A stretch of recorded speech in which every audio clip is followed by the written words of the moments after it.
Тамаша кечиңиздер менен ардактуу айымдар, мырзалар, аталар, апалар дегеле Садыктын күйөрмандары барыңыздар, саламатсыздарбы?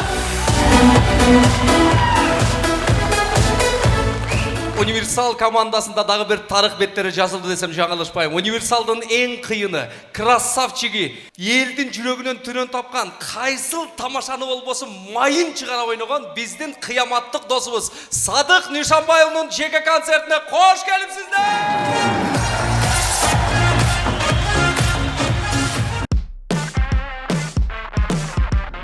Сюрприз! Эки эсе көп интернет. Переходи на О тарифтеринде. Сенде дагы көбүрөөк мүмкүнчүлүктөр бар.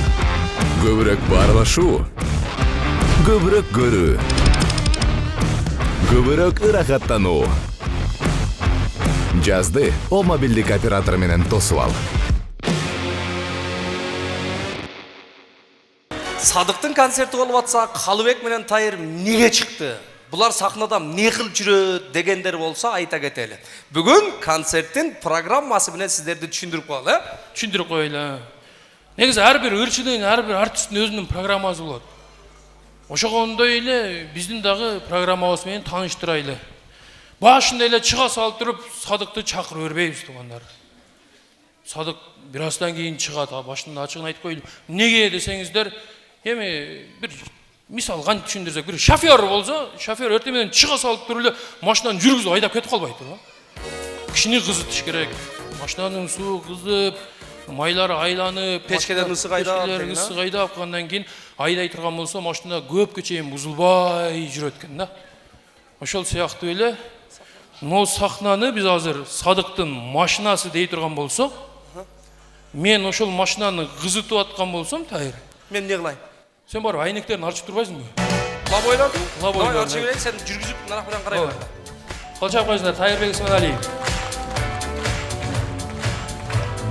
Жылдын январ айы 1-айы 2023-тө жетпеген ийгиликтерге 2024-жылда жетели деп ниет кылалы дагы бир рет болуп жаткан жаңы жылыңыздар менен куттуктайм. Жаңы жыл деген мен жаңы жылдын эле кызыгы кетип калды, Мурдагыдай эмес. Мен мисалы 10 жылдан бери жаңы жыл тоспойм. Каникул болуп калат, ошону шылтоо менен айылга үй бүлө менен барам, ата-энемдин кашында кичине олтуруп, эс алып, кайра келем. Эч ким жаңы жыл тоспой калды го. Менин тааныштарым деле тоспойт. Жаңы жылда бизде ёлка жасоо деген проблема бар эле. Мына биз менен теңдер бардыгы билет. Азыр андай проблема жок экен. Ёлка шуна базарга түшөсүң, ёлка бар деп бир узун темир берет экен. Шуну алып келсең, түйүнөн 3 фут чыгат. Мына көтөрүп жанынан ёлка болот экен. Бир шунур бар экен, сайсаң жанат экен. Биздечи 11-класстар жайлоого арчага кетет. Барып кезип алып келет. Лескоттон качып, лескос кубалап, спорт залдын ичин жасайбыз го атайын, кадимкидей кылып, мындай дискотека кылабыз деп спорт залдын ичин жасап, айнектерге таарларды ийилип, мунягына материал илип, бир улакчы досум бар экен, аттын жабысын алып келип илип коюп турам. Дискотекада бийлеп атабыз, ат чыттанып. Ушундай күндөр өткөн. Анан арчаны орнотуп коет да, класска бөлүп берип коет эле. 1-класстан 11-ге чейин жасайсыңар деп. 1-ден 5-ке чейин өзүнчө жаңы жыл, 5-тен 8-ге чейин өзүнчө, 9-10 өзүнчө чоңсуң да, өзүнчө элечи. Колуңан эчтеке келбейт, бирок чоңсуң да, 9-11. Как будто дискотекада бир нерсе кылып бере тургандай. Өзүнчө капкараңгы болуп бийлейбиз деп. Анан үйгө бөлүп берет баягындайларды, жылтырактарды жасагыла деп бизге чын жырча тиет эле биздин класска. Үйгө барып жасайсың баягы аппликациядан. Аппликация болсо боозом тетрадты кызылын алып, сарысын алып, клей менен клейиң болсо, боозом камыр менен жабыштырат элек. Турабы? Ушундай күндөр өткөн бизден. Камыр менен жабыштырып, анан барып, бир классташ кызым эжеси шаардан бир баягы ёлка илине турган бир шарик алып келген экен. Андай шарикти эч ким көрбөгөн да, класс боюнча шарикти карап отурабыз го. Якта класс жетекчиси да карап отурат. Илип коюш жалко да баягынчы арчага. Епте анан илдик, кеңешип илсек, директор көрүп калды го. Ой, азаматтар, мына шарикти ким алып келди? Классташ кыз, мен алып келдим, азаматсың деп мактап кетти бир шарик үчүн. Ошол кыздын чейректери полный 5 болгон, Бир шарык үчүн. Аны жасап коебуз дагы елканы, анан өзүбүз үйгө барып, үйдө даярданабыз. Эми балдар оңой эле даярданып коет элек. Үйгө барып туруп эле ушунда баш жуубазың даярсың да. Ушунда баш жуубазың даярсың. Ал убакта биз бир жолу баш жууйт элек да, болду. Чачтар дагы бизди түшүнөт эле, кир болбойт эле ошол убакта. Бир жолу жуабыз, болду. А кыздарга өтө кыйын болгон. Кыздар үйгө барып, салон жок. Окшош эле бир пудранын бетине боп-боз кылып коёт. Бут агыш, эмне капкара болуп. Анан прическа жасайт. Бардыгы окшош прическа жасайт эле го. Мында чачтап келип туруп нерге түйөт. Нерин байлайт. Бияктан бирөө, бияктан бирөө түшүрөт. Окшош.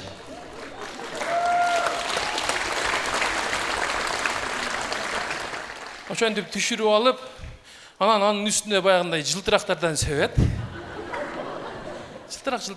Жылтырактын майдарагын алып туруп, көзүнүн үстүн карага боеп туруп, анын үстүнө себет. Анан уже мен даярмын дегенден кийин бир күн мурда болуп аткан окуя.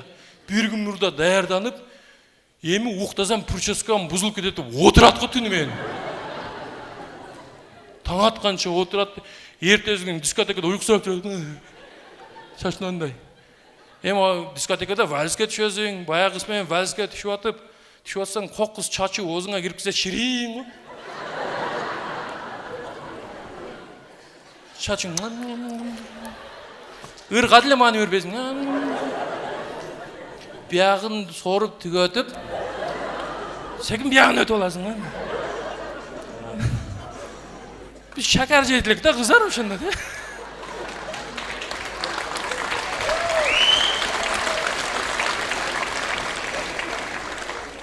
Анан баргандан кийин баягы дискотека башталат. Биздин убактагы бийлер да өтө кызыктуу болгон. Чын да эле. Бир жакшына бийлеп аткан жерден эле баягы музыка чыгат. Дегенде мындай болуп туруп, тегерек болуп турабыз да. Ортого бирөө чыгат. Чыгып туруп кол менен шуна туруп койсо, ошо авторитет да. Кол менен туруп койгон авторитет. Ал кетет, авторитет болуп. Экинчиси чыгат. Экинчиси чыгып туруп буту менен мындай айлантат го. Бул вообще авторитет. Эң авторитети ошо ортого чыгып туруп аркага салташып койсо болду. Ошонун бардыгы сүйүп калат. Ол башка эчтеке койт. Бийлебейт да, ушуна салташып койт болду кете берет.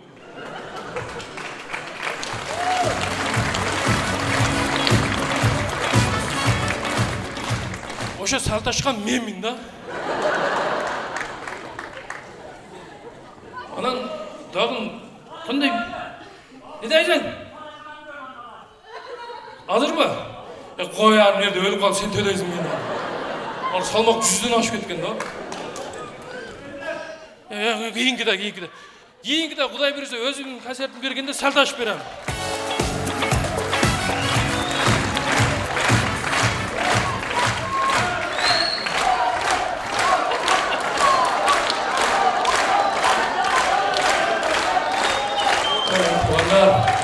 Азыр сіздер мени күйлөй бересиздер, айтып коеюн.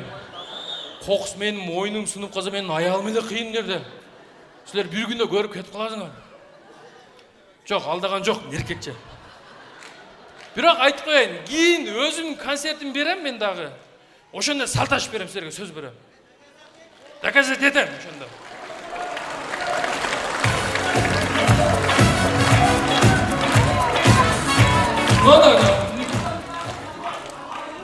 Ажимания? Вот, ойгула чесилер.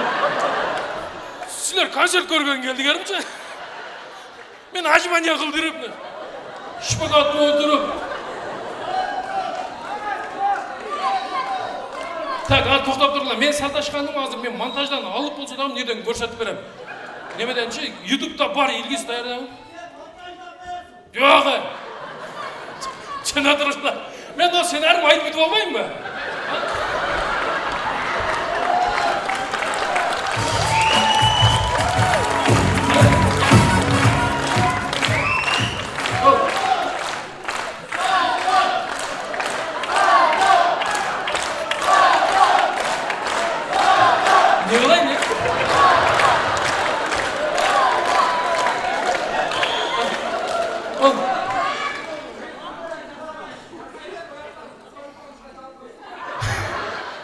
Siz skoriga çalıp koyasız. Men жасай берейин. Силер ептеп мени өлтүргүңөр барбы? Келдейлер, онда мыяка өткүлөм, мыякта кылып берейин. Хотя бы концерт бүтсүн, а?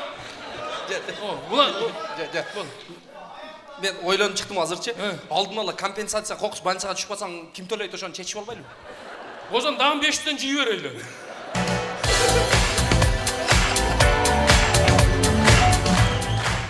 Бешиден чогултуп даярдап коеюн да, друг дейм да. Друг кокус эмнеде эмнеси болуп калган. Жок, анан акырына чейин коелу, акырында болбой атса барып кичине даярданып келейин мен да. Бол.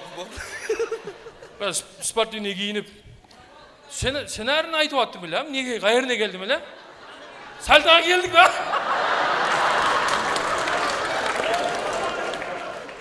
Жок, сальтага ашып бүттүк. Бол балдар, билетиңерди берип кайра чыгарып бердим. Сальтага ашып, мындай куруп. Сальтада чыгам мен өтүп кетет элем деп карап. Яка өтүп кетет элем. Калгандар үйлүп турат кадимкидей дагы. Анан бир убакта Лизгинка деген бий бар эле. Лизгинка башталат. Эми Лизгинка Кавказдардан чыкканда, ал өзүнчө бир вообще сон бийлегендер. Биздикилер мына болду шу. Лизгинка коя деп кычкырып коет. Өзүн кайрылып түшүнүп тура берет. Бир курукта бир мондай бала болот. Эчтеге кылбай жөнү кол чабып тура берет. Эчтеге кылбайт. Ал тамга дагы таныбайт го. Ошол классташым до сих пор группага голосовой жөнөтөт WhatsApp'тан. Ушундай күндөр болот эле. Анан дискотека учурунда баягы капкараңгы да. Залдын ичи капкараңгы, канча жылтырактар бар. Баягы кыз менен вальске түшүп атып. Азыр эми дискотека бүткөндөн кийин үйүңө жеткирип койбоймунбу? Өзүң коркосуң да сен. Ал дагы макул. Өзүнчө үмүттөнүп, үйүнө жеткирип коем деп. Эшикке чыксаң, эшик жапжарык го.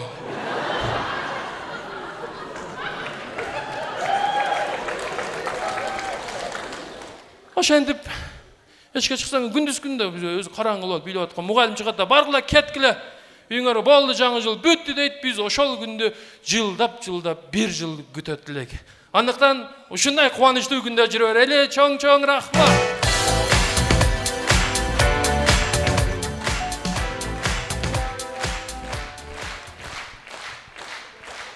Сиздер үчүн чакырайын. Дайым биз менен чогуу жүргөн, биздин эң жакшы көргөн агабыз, сонун ырлардан аткарып берсен, Насипбек Калыков деген агабызды бул тарапка чакырайын.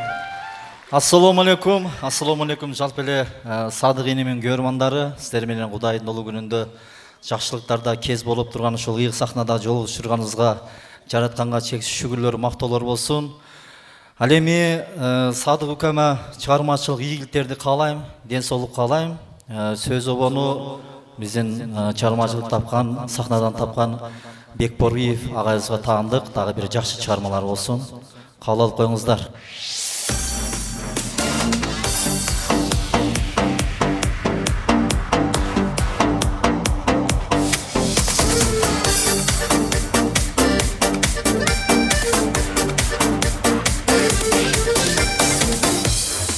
Çiğlik kaşında, çayılık çaçında, gül bolup sen dağın, açıldın casında. Çegenin şakallat, özümme caraşat, çigitmin degenler bir seni karaşat. Çegenin şakallat, özümme caraşat, çigitmin degenler bir seni karaşat. Ah Aziza, oh Aziza, ah Aziza, oh Aziza, ah Aziza, oh Aziza, ah Aziza, oh Aziza.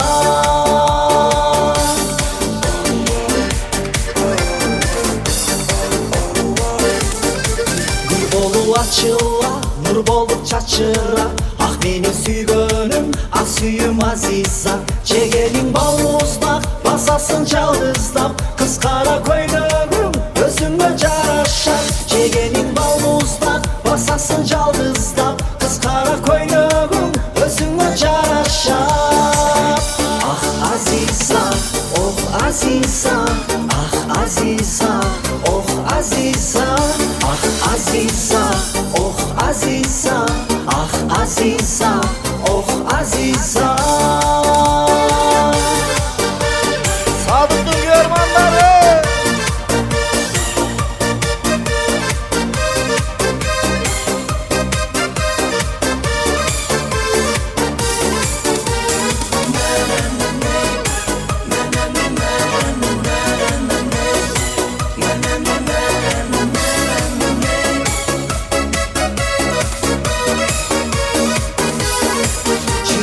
kaşında, yayılıp çaçında, gül bolup sen dağın, açıldın cazında. Çegenin şakallat, özüme caraşat, çigitmin degender, bir seni karaşat. Çegenin şakallat, özüme caraşat, çigitmin degender, bir seni karaşat. Ah Aziza, oh Aziza, ah Aziza, oh Aziza, ah Aziza, ah Aziza, ah Aziza, oh Aziza.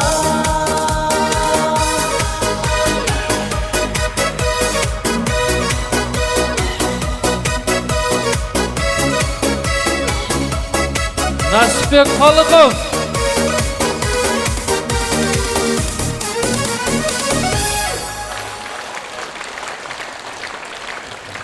Onu tanıdыңыздар mı? Onu? Бұл ошол грамотный баланын таяғы да бұл. Бүгінгі кечебиздин себепчиси десек болот. Сиздер ушул жигитти деп келип олтурасыздар. Чындыгында биздин команданын эң мыкты оюнчусу, таланттуу, юморист, сценарист, кыскасы айтканда, таланттын баарын ушул балага Кудайым үйүп берген, сиздер күткөн, сиздер сүйгөн алдыңыздарга Садык Нышанбай уулу.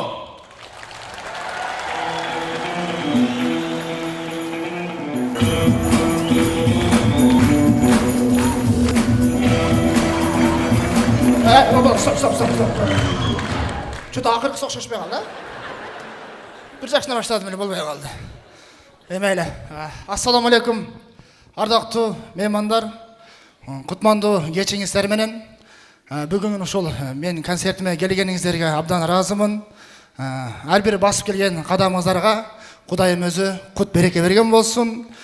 Мен өтө кубанычтамын. Рахмат келгениңиздерге. Мен сиздердин келгениңиздерге ушунчалык кубанып турам, ушунчалык кубанычтамын. Ушул турушта менден өткөн бактылуу адам жок азырчы. Мен мындай алып карасам, азыр ушу турушта менде бардык нерсе бар экен. Мисалы үчүн мына пешенемде батасын берер ата-энем бар, бир туугандарым бар, үй бүлө бала чакам бар, аркада кызмат кылган досторум бар, ар ай сайын телефон чалып ден соолугум сурай турган банктан кичине кредитим бар. Мойнумда шейни астрахандысым бар, белде грыжам бар, тизеде кичине туз бар. Ё-моё, проблеманын баары менде экен го мына. Зато проблема болсо дагы менде бар. Эң башкысы колдоп келген мына сиздер балыңыздар. Сиздер бар.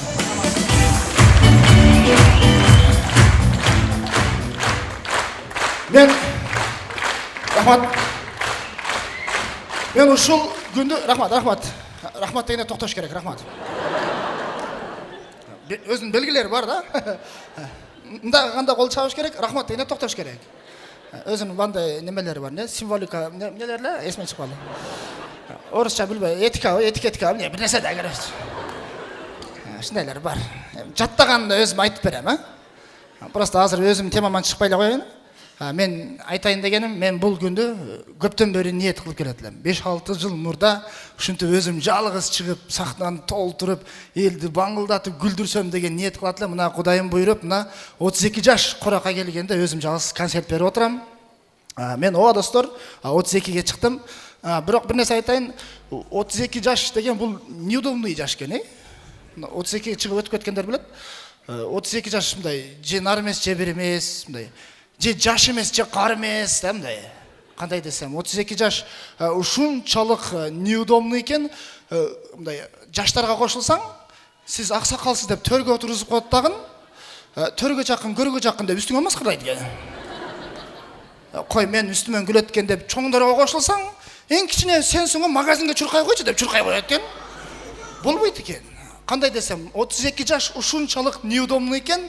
Ырдайын десең опонго түшпөйт экен го мынабычы. Мисалы үчүн 18 жаш деген ыр бар, чоп, сон 18 жаш деп ырдайт. 25 жаш деген сонун ыры бар, 25 сүйүп агып ышкан кез деген ыр бар. 30 жаш на деген ырлар бар. 30 жаштан келе резко 50ге секирип кетти деп бек барбайчы. 50 жаш деп мен ойлоп турду ал киши. 32 жаш мындай ырга туура келбейт экен. Кантип ырдайсың? 32 жаш оп на. Туура келбейт экен. Мисалы үчүн дагы кандай түшүндүрөйүн 32 жаштын неудобныйлыгын. Мисалы үчүн чоңдор силер пенсия аласыздар, пенсия алганда баягы бир мешок un алайын десең майга акчаң артпай калат го. Анан май алайын десең бир мешок unга акчаң жетпей калат. Же нар эмес, же бер эмес да.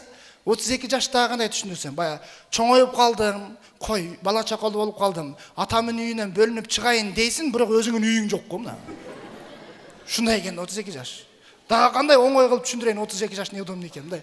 Кечеги жасалган салатты жейин десең, ачып калганга окшоп көрүнөт, бирок жыттанбайт. Осту ийип көрсөң нормальный, бирок ичиң өткүзүп берет мына. Ошондой экен да 32 жашча. Дагы кандай оңой түшүндүрөйүн, баягы шаардын четиндеги айылдар бар го. Силер айылдыксыңар десек, жо биз шаарга карайбыз дейт. А болуптур шаардыксыңар дейин десең, жер үйдө жашайт. Шаарга карай десек, бети болсо тоодон түшкөндөй эле көрүнө берет го. Ошондой. 32 жаш кандай экен акыры ойлоп изилдеп таптым мен. 32 жаш бул аялың менен күрөшө турган убак экен бул. Ушул убакта жеңсең жеңдиң, болбосо жеңилип калат экенсиң да. Кандай түшүндүрөйүн? Мына мисалы үчүн аялың звонок кылат да, звонок кылып, качан келесиң десе, мен досторум менен жүрөм, звонок кыла бербе деп телефон өчүрөсүң, дагы 5 мүнөттөн кийин балдар менен үйгө барбасам болбой калды, кетип каласың го. Ошондой курак экен азырчы. Аялың, футболкаңды кийип эле койчу, көйнөк кийип алчы десе, аралашпа, футболка мага удобный эле, өзүм билем деп. Көчөгө чыгасың, көчөдө кетип атам, калсаң көйнөк кийип алган болосуң го. Качан кийгениңди билбей каласың да. 32 жаш ушундай экен, мындай. Аялыңан коркосуң, бирок коркконуң эч кимге билдирбейсиң го. Негизи бардыгы эле билет, бирок бетиңе айта албайт го. Ушундай жаш экен 32 жаш. Эң негизгиси айта турган бул 32 жаш жигиттен мырзалыкка, мырзалыктан кишиге өтө турган курак экен. Рахмат.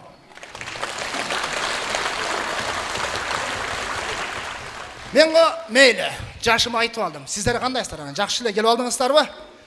Кыйналбай нетпей, пробкадан кыйналбай келип алдыңыздарбы? Бирок биз кыргыздарга кыйналган кайра жагат бизге. Биз кыйналганды сүйөбүз бизчи. Биз кыйналып кайра рахат алабыз биз. Канча жылдан бери жаман жолдо машинаны кыйналып айдап рахат алып жүрөбүз го, чынбы? Ишу азына музыка коюп алабыз. Ой, интернеттен көргөн адам, кыргыздардын машинасы кетип атканда бийлейт экен дейт да. Жол жаман болгондо машинаң бийлейт да, чынбы? Биз ушунчалык кыйналганды жакшы көрөбүз. Мисалы үчүн, мына шаардан теп-тегиз жер бергенде эмне кылдык? Тоого карап көчүп кетип калдык. Ошол жакта кыйналып рахат алдыктан кийин шаар өнүгүп кеткенде кайра аз мына көчүп келип үй ала албай кыйналып жүрөбүз мына. Мен кичинемде угат элем, бир уйду сатсаң, бир квартира берет депчи. Ошол чын экен эле. Атам, квартираны эмне кыласың? Уй сүт берет, сүт ичебиз деп албай койгон. Азыр эми үй ала албай кыйналып атабыз мына. Ар айдын аягында электр энергиясынан светтин акчасы келет. Убагында төлөбөйбүз дагы кийин кыркып кеткен аркасынан жандыр албай чуркап жүрөбүз го кыйналып. Биз кыргыздарга кыйналган ушунчалык жагат, көп кредит алып төлөй албай кыйналып жүрөбүз го биз. Банктагылар дагы барсаң оңой бере калат, баштапкы төлөм 30% деп. Айына 20 миң 30 миңден берип кутулуп кетесиң, сен кутулуп кетет экен деп алып коесуң. Банктагылар мындай барсаң, соп-сону кийинип алып, жылмайып алып, сонун кылып тосуп алат го, кучактап эле өпкүң келет го, баягыны көрсөң. Түшүндүргөндө оңой түшүндүрөт, сага оңой кылып түшүндүрөт, өзүнүкүн айтпайт болор, 25% менен беребиз, кутулуп кетесиз десе, 25%. Кыргыз пайызы түшүнөбү, түшүнбөйт да биздин кыргыздар. Оңой экен, 25% экен го, алып. Канча алдың десе 1 миллион деп.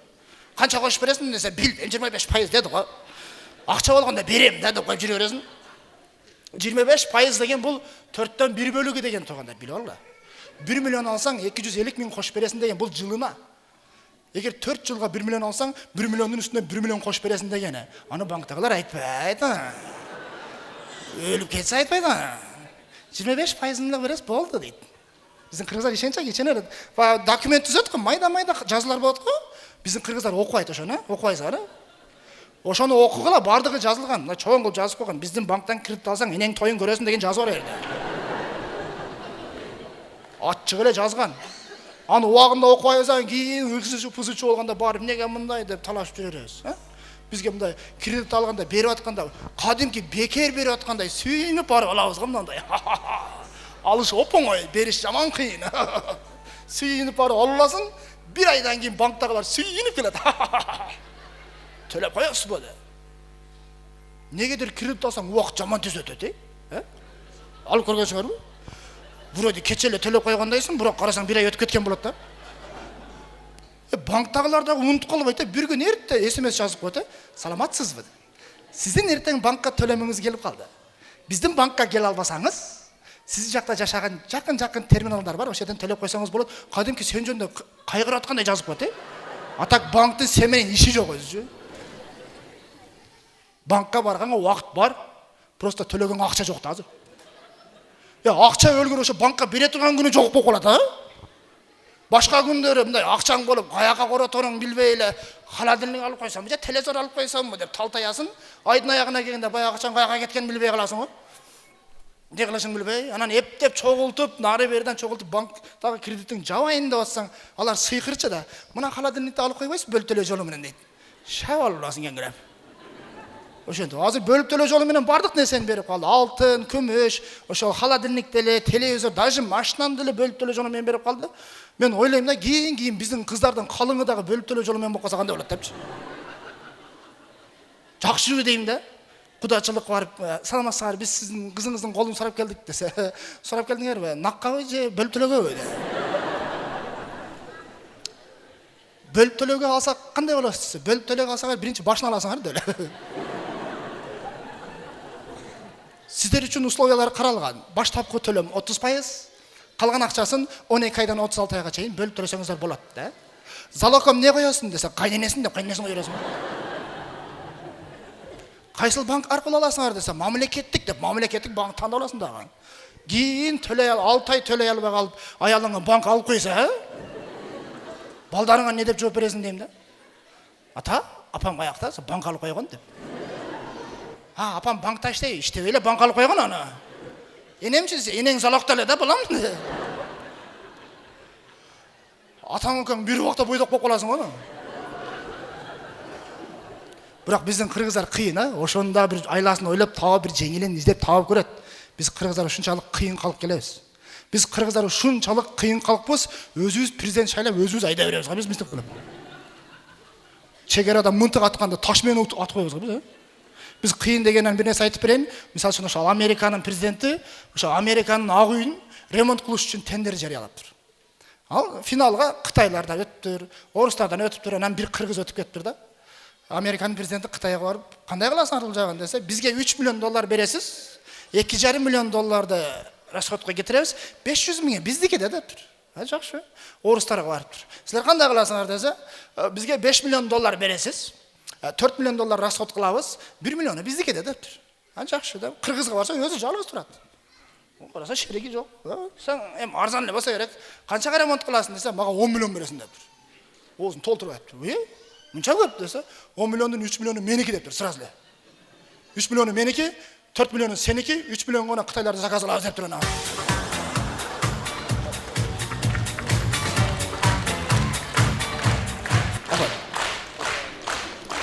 Негизи кыргыз ушундай кыйын болобуз, өтө кыйынбыз, бирок эч кимди тоготпой жүрө беребиз, бирок эч нерсебиз жок, Түшүндүм. Мисалы үчүн Ошко бир мейман келип калса, алып бара турган эч нерсебиз жок. Бир эле ушу Кудай берген бир Сулаймонтобуз бар, наркы баштан берки баштан чейин жетелеп атып. Алып өтүп коебуз, Шушкенде да өткүдө берет, Негизи кыйынбадан кала берели. Эми жаңылыктардан сүйлөйлү бир аз. Мисалы үчүн азыр эртең, бүгүн эмес, эртең Кыргызстандын футбол курама командасы Сауд Арабиянын футбол курама командасы менен ойнойт. Ийгилик каалап дуа кылып туралы достор. Утсун деп ниет кылалы. Футбол темасынан сүйлөрдөн алдын биринчи сурап алайын, өзү футбол түшүнгөндөр барбы өзү депчи. Бар экен. Тактап кетейин. Мисалы үчүн мына Месси деген футболисттин күйөрмандары барбы мына жерде азыр? Мессинин досу болгондой эле кыйкыртат мына. Яхшы, молодец. Криштиану Роналдонун күйөрмандары барбы? Өткөндө бир концертте ушинтип сурадым да, ушинтип сурасам бирежи. Балам, Роналдо менен Мессини тааныбадым ба? Биздин убакта Расул Маматкулов хит эле дейт. Хит боло берсин. Эми футболдон сүйлөйлү бир аз. Мисалы үчүн өткөндө Реал Мадрид менен Барселона деген дүйнөнүн эң мыкты командалары футбол ойнады. Көргөндөр болуш керек. Оюн өтө сонун болду. Стадион толло күйөрмандар, футболисттер нары чуркап, бери чуркап атып, эсеп 4-1 менен бүттү. Андан кийин Кыргызстан менен Тайланд футбол ойноду. Ойноду да, ойноду. Жанагы Европанын футболунан кийин Кыргызстандын футболун көрсөң, кинодан кийин мультфильм көргөндөй эле болот экен мынабычы. Чын да, мына мисалы үчүн Европанын футболун көрсөң, мындай эмоция аласың да. Футболисттер чуркап барып дарбазанын жанына тебейин деп, деп жүрүндө эмоцияң көтөрүлөт да. А биздин футболду көрсөң, давлениең көтөрүлөт да баягы жердечи. Биздин футболисттерди көрүп башка эле иш кыла берип да, деп кетип. Футболдан кичине түшүп өтөм, мисалы үчүн Европанын футболунда башталганда мындай 4 та судья чыгат. 4 судья башкарат экен. Bir судья центральный судья, 2 судья боковой, бирөө заменда караган судья болот экен. А бизде болсо бир судья өзү эле карап калат экен бизде. Иши онун иши чыгып калган болсо, өзүңөр ойноп тура бересиңер деп кетип калат экен ана. Наркы Европанын судьясындачы. Мында карасаң, топ кайсыл жерде ошол жерге чуркап жүрөт экен да. Жүгүр. Кайсыл футболист эрежени бузат экен деп. Эгер бирөө эрежени бузса, шарт сары карточка же кызыл карточка берип туруп оюндан четтетип берет экен. А биздин судья стадиондун ортосунда турат, баш лысый, мынтип кара. Курсак чыгып кеткен, чуркагысы келбейт деп. Бирөөнү чалып койдулар, баягыны сөгүп кетти атасынан баштап. Атасы чоң эмес, эч нерсе кылбады. Полный сөгүп таштадылар, баягы оюнчунун оюну боп-боз болуп, ойногусу келбей калды. Мен ойлап калдым, биздин судьянын кызыл карточкасы эмес, кызыл паспорту бар окшойт деп калдым эменчи. Чын да? Анан мисалы үчүн оюнчуларын карасаң, ошол Роналдо дегендер мисалы үчүн штрафной тебет го. Тепкенин карасаң суктанасың да, Мындай турат да, түп-түз туруп дегенде элдер карап. Аз не болот деп интригада мындай карап турат. Мен билбейм, ичинен эмне ойлоп атат. Карап туруп топту тептиле, топ мынана айланып барып туруп дарбазанын бурчугуна фукет кирип кетти. Элдер. А биздин футболисттер турат. Нарата судья теппейсиңби? Тебемаз туруп туруң. Деп барып туруп тептиле, топ мынанан айланып пырпырам фук кетти, дарбаза мыякта турат. Топ пырпыранган бойдон айланып кетти, топ кетип атат, топтун аркасынан баягы футболисттин кроссовкасы кетип атат. Фук. Бечара бир размер чоң кийип алганбы дейм да, билбейм да. Же катуу тепкенби дейм да, кроссовкасы чыгып кеткенине караганда. Анан дагы мисалы үчүн ошол Роналдо дегендер топ тепкенечи, өтө катуу кетет экен, топту тик тептиле, ток шуп өтүп кетет да, көрбөй каласың кээдечи. А биздин футболисттер кече Тайланд менен ойногондо тепкенин көрдүңөр, бирөөнү алдап туруп сол фут менен тептиле, топ секин кетти атпай атат. Тайланддын защитниктери мындай карап, "Не кылайлы?" деди. Дедилем, дарбазачы, "Коем, атайын тепти, сом коер, келип койсун" деди. Дарбазага защитниктердин бирөөсү, "Ушул убакта үйүмө барып келейин" дейт. Дарбазачы, "Коем, топ келип калды" деп топту калтырып, "Нарыракта ойногула" деп тупке тепти. Ошо боюнча Тайланддын варадагын көргөн жок да биздин кыргыздарчы. Шыяк ойнойт.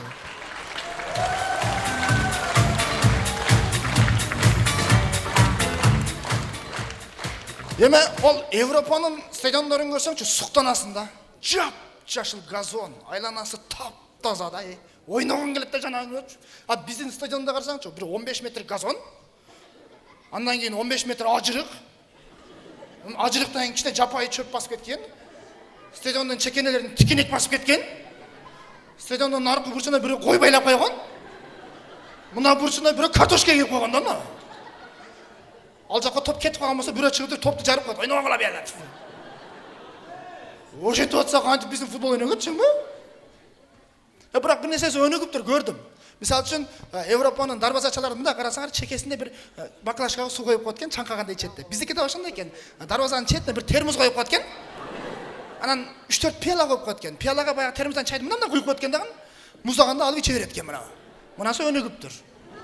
А бирок дагы бир таң калган нерсем, мисалы үчүн ошол Роналдо, Месси дегендер терлеп пышып ойногон футболкасын оюндан кийин аукционго койду эле бирөө $100,000 сатып алды, бир жинди. $100,000 бирөөнүн сасыган футболкасын сатып алды. А биздин оюнчуларды карасаң, оюндан кийин футболкасын 100,000 чымын айланып жүрөт. Ким футболкасы? Билбейм.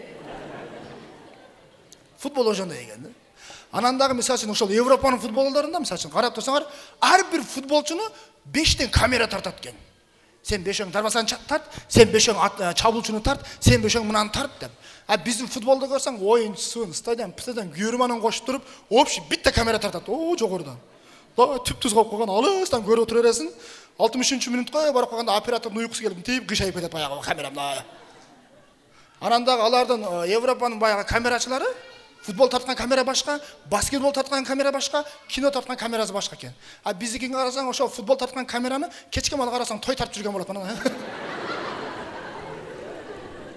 Bir тұрып қарасаң кино тартып жүрген болады мына деп. Мына ошо футболды дағы, киноны дағы, концертті дағы тартқан мына ошо мына Асат болады мына камерачымен.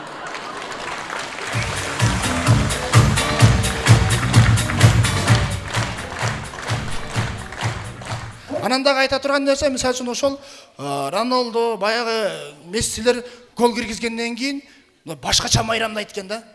Шундай гол кіргізділер, чурқа апарып қолымда айландырып барып секірді, шындай тұрдылар, көрермандар си деді. Мен түсінбей қалдым. Гол сайған адамды неге си дейтін да? Изілдедім негені, көрсе бұл си деген Португалиядан сөз екен дағын, bizce қырғызша көтергенде ова дегенле сөз екен ол. Bizim futbolcular gol sayğandan ne qiladi? Gol sayğandan shunday pırıp apar sekirdi. Shunday qilsa stadionda hech kim yo'q biznikinde. Görman yo'q da. Endi buning bari tamasha deyin. Biroq chindig'ina jarasha deyin. Biz aytmasak kim aytadi bu? Biroq o'zingizning futboldagi Xudoga qarshi o'ynab qoldi, ha? Bir shaxsina bo'lib qolibdi. Hozir ko'rdim, bizim qurama komandaning ichidan bir o'yinchi yoqdi menga. Tak Guljigit familiyasi nima? Satibek. Qo'ya, Guljigit Satibek futbol o'ynay olmaydi, to'la. Al futbol o'ynamoq turib, birinchi normalniy bosib olsin, birinchi. Konsertimda ko'rasizlar, bosqanim, tep bosatqo. Bo'lur deb turib urda aytib qo'ydi. Ol futbol o'ynatib qo'ysang, topda qarab, bul top deb yuraveradi ana. Bizga tamam. Ошол Гүлжигит Алыкулов дедиңер, ошо Гүлжигит Алыкуловдун ойногону мага жакты. Өтө сонун ойнойт экен, көрдүңөр, ушундай өз бою кичине экен. Топ менен тыгы-тыгы кетип өткөн, алдынан бирөө чыкты, оң калдады. Кийинкиси чыкты, аны сол калдады. Андан кийин дагы бирөө чыкты, аны оң калдады. Мен ойлоп калдым, бу Гүлжигит Алыкулов алдамчы окшойт депчи. Болбосо анча адамды алдаш кыйын го, чынбы? Анан мына камера жанып турганда бир убакыттан пайдаланып, өзүбүздүн президентке кайрылайын дедим да. Az ошол президентке кайрылыш мода болуп кетти го. Бирөө үйүн алдырып койсо деле президентке кайрылат, жерин алдырып койсо деле президентке кайрылат, ичи орса, башы орса деле президентке кайрылат. Өткөндө бирөө үйүн таппай калып президентке кайрылды, көрдүңөрбү? Садырный кожа, мен үйгө барамбы, барбаймбы бу деди го бирөө. Эми алардыкына караганда меники жакшыраакпы дейм да, кайрылып көрөм, может үнүм жетип калса жакшы да. Тарт мени. Урматтуу президент Сураныч. Өзіңізлі футбол ойнай берейік, біздің футболшыларға үйретіп қойыңызшы, пожалуйста.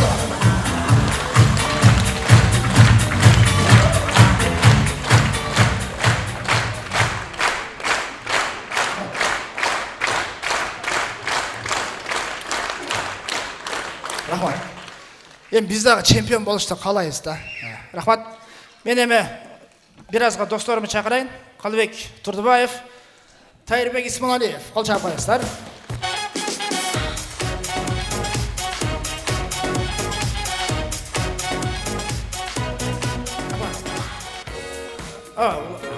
Mezgilde sizlere tavsiye ben barıp formamı almıştık bileyin desin ha. Çön gramotный adam forma almışlar da konsertte. Ben gramotnıyım da bunlara karaganda.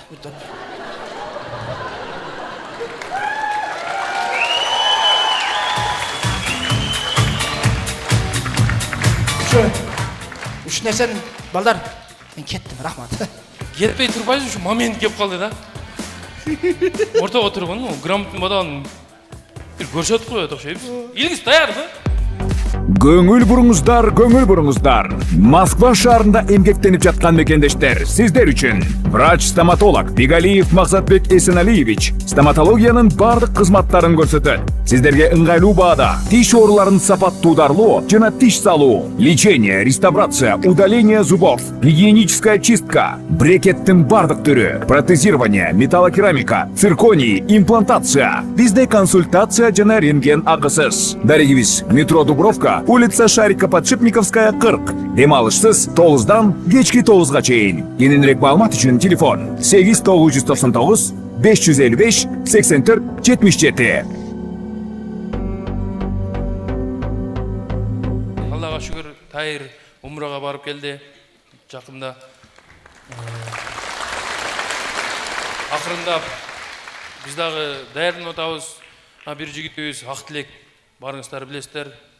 Умрадан бүгүн Бишкекке түшүп, машина менен ушул концертке жетип кеп калды. Жетип келди. Сага сүйүнчүлүк коелу.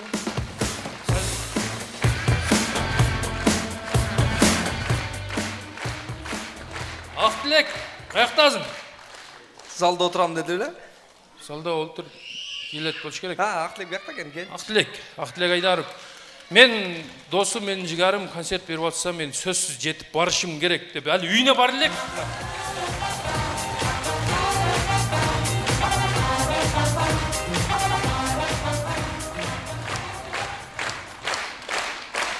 Жеке. Хожаке десең. Кудай буйруса, иншалла грамотный баланы да хажака кылабыз. Хожакем бир маселе айтып бериң эмди эле.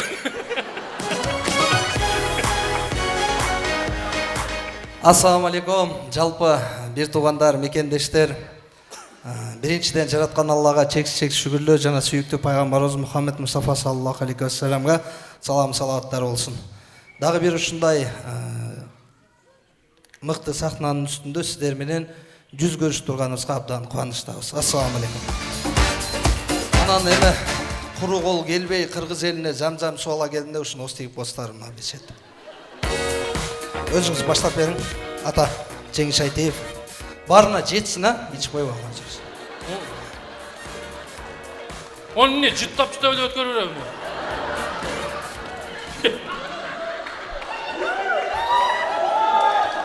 Bunu zam-zam içkenden idişin işletmegile kayra beresi yani. Başka ne işletme? Zam-zam çında niyet kılıcı. Bismillah.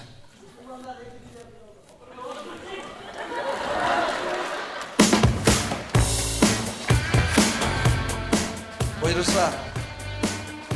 Dostlarımızga, жақындарыбызга, жалпы кыргыз элине дуа кылдык. Буйруса, сиздер да ошол жакка барышты, Аллахтын үйүнө барышты, сүйүктүү пайгамбарыбыз Мухаммед Мустафа саллаллаху алейхи вассаламдын алдына барып саламдашып учурашты. Баарыңыздарга насип кылсын. Амин, амин, амин. Анан мен айтып коеюн, Садык досум концерт болуп калды. Биздин мен чыкпай калдым, бирок Алла буйруган экен, насип кылган экен, ушул жерге келесин деген экен. Мен чындап азыр жетип келдим. Келишим ушул болду. Досым, чындыгында кубанычтамын, сүйүнүчтөмүн, силер үчүн дуа кылдым. Биз бир туугандай болуп калганбыз. Мына 12-13 жылдын жүзү болду. Бирөөбүздүн бир жерибиз ооруса, баарыбызга ооруйт. Ошон үчүн досум, өтө кубанычтамын. Сен кандай сүйүнүп атсаң, биз дагы ошондой сүйүнүчтөбүз. Үй бүлөң менен тынч бол, аман бол, дайым ушундай элибиздин сүймөнчүктүү уулу болуп, элибизге жакшы маанай тартылып жүрө бер досум. Куттуктайм. Актилек, азыр көрдүң да, мен грамотныймын дейтин могу. Onu men жалган айта албайм азыр чындапчы.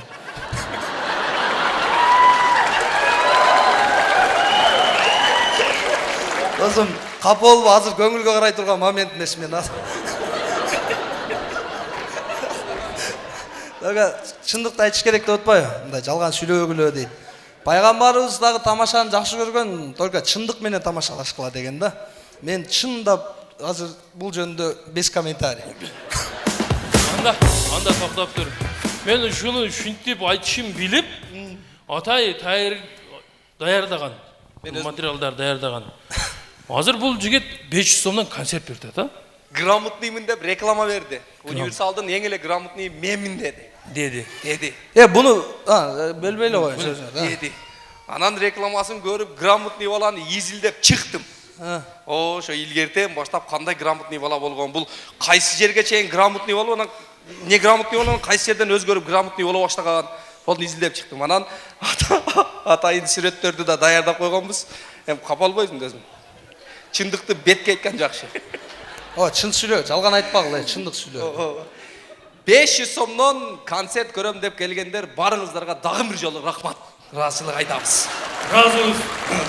500 сомдон ушуну көрөм деп келгениңиздерге рахмат. Только ушуну көрөм деп келгениңиздерге рахмат. Эми көрсөтөйүн да. 500 сомдон концерт берип кандай баланын концертине келдиңиздер, көрүп алыңыздар. Кой.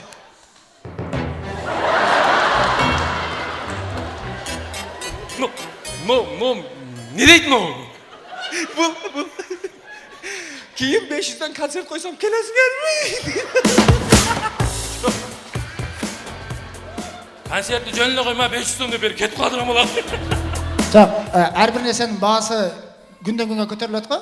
Бул убакта мен 80 сом берем десем. Мага эң кызыгычы. Мага кызыгы мынау ким экен дейм да, мынау.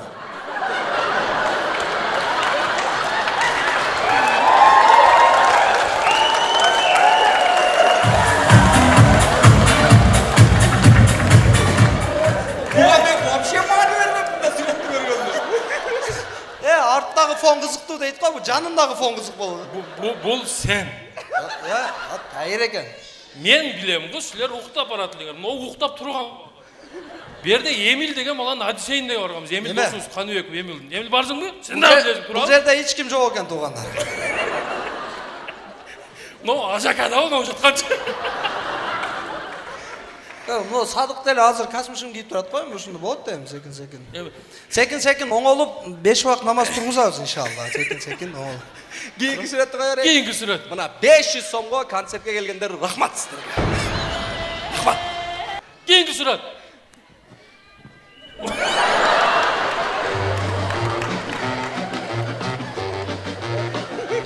Мынада минуска кирип кетиптир го мына. Не океттир? Минуска кирип кетиптир. 450 сом минуста турат го.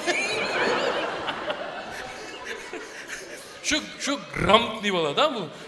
Ушинтип айтышын билген эмеспиз, э? Заранее даярдаганбыз. Дагы барып сурат кай? Озунда навайнан турабы? Билбейм, не деп атканын өзү эле билбейт да. Любой нерсени оозуна салып кое берет эле да булчу. Кийинки сүрөттү кой. Рух 5-13 деген кино бар эле билесиңби? Түрмөдөн жаңы чыккан адамдарга окшош экенби? Кийинки сүрөттү кой. Мына ажака. Кана бир туруп койгулачы. Экөөң турчу, дагы бир туруп койгулачы. Бир көрөйүнчү кана. Не балалык кезде турабы, эмне биз? Ким билиптир кийин мынтип неме болуп? Мен чиник мен айткам аркага сатылтыша алам деп анда кара.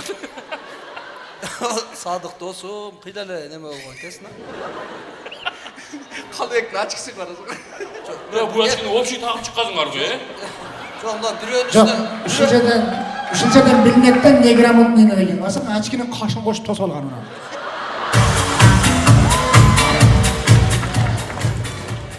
Болду? Жок, бар дагы. Кийинки сүрөттү кой. Нерде кичине оңоло баштаган экен. Оңолуу стадиясында таш доорунан адам дооруна өтүп аткан убак экен. Таштар жылы. Кийинки сүрөттү кой. Мына Тамашо лигасында 6-сезонда универсал командасынын биринчи диплому эң мыкты оюнчу дегенде Садык Нешанбай уулу досубуз.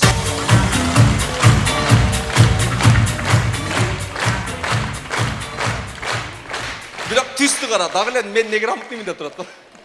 Кийинки сүрөттү кой.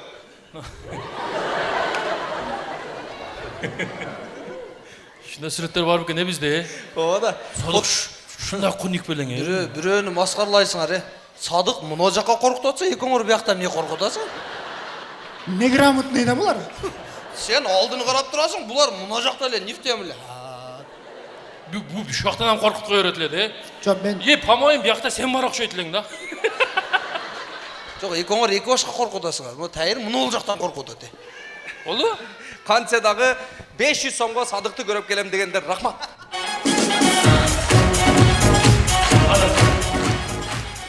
Чындыгында дагы бир рет куттуктайбыз. Сени жакшы көрөбүз. Бир эле сахнада эле эмес, үй бүлөлүк жашоодогу катташуубуз кыяматтык достордон болуп жүрө берели. Мунун баары Анан биз да куру кол келбестен, элден кем калбай биз да 505төн 1,5 миң кошмой досум концерт. Садык Нешанбай кол жаап коюңуздар. Дагы бир таланттуу ырчайым бүгүн Садык досубуздун концертин куттуктап келип отурат. Кол чабуулар болсун. Эстрада жылдызы Аида Маккамбаева сиздер үчүн ырдасы.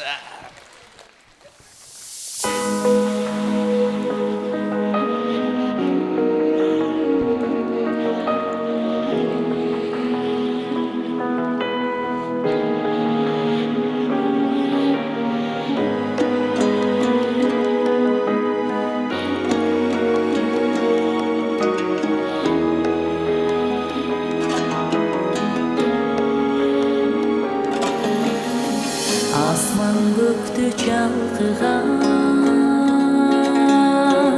жерің сонун алатон, ата жұртты ақылман, елің сонун алатон, арқар құлжа жайлаған,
Қайда жүрсем елесің, қошо жүрі талады, қошо жүрі талады, қошо жүрі талады.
Аида Маккамбаева.